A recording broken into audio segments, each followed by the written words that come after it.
कलाकारों को और जिन साज को जैसा साउंड चाहिए वैसा साउंड मास्टर को बोलेंगे। जी हाँ, जिन साज को बास या ट्रेबल चाहिए वो साउंड मास्टर को बोलेंगे, और जिन कलाकारों को बास या ट्रेबल चाहिए वो साउंड मास्टर को बोलेंगे। जी हाँ, मेरा साउंड मास्टर यहाँ तैयार है। जी धन्यवाद।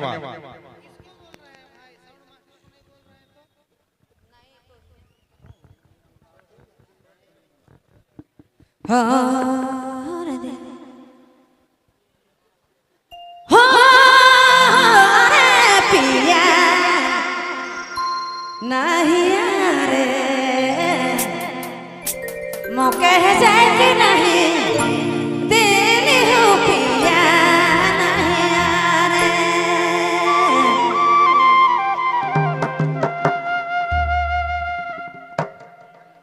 ये हो ये पिया नहीं यारे, मौके है जाए कि नहीं देनी पिया नहीं यारे, मौके है जाए कि नहीं देनी पिया नहीं यारे, मौके है जाए कि नहीं देनी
हेलो हेलो चे